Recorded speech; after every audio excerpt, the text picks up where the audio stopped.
kila mtu atauchukua mzigo wake mwenyewe. Kwa manasa tutasimama mbele ya kiti cha hukumu, hapo atakapokuja Mwana wa Mungu.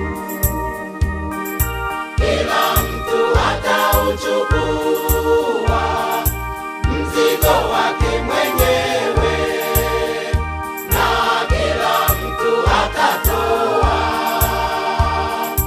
habari zake mwenyewe mbele za Mungu. Siku hiyo inakuja.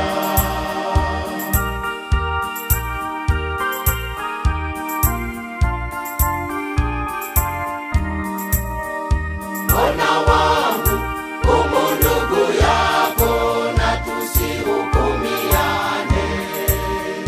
Kama ndugu akighafilika, mrejesheni kwa upole. Mchukuliane mizigo kwa upendo. Kila mtu atauchukua mzigo wake mwenyewe, na kila mtu atatoa habari zake mwenyewe mbele za Mungu.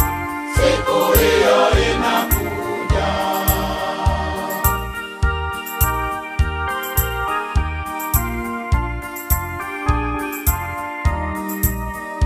Kila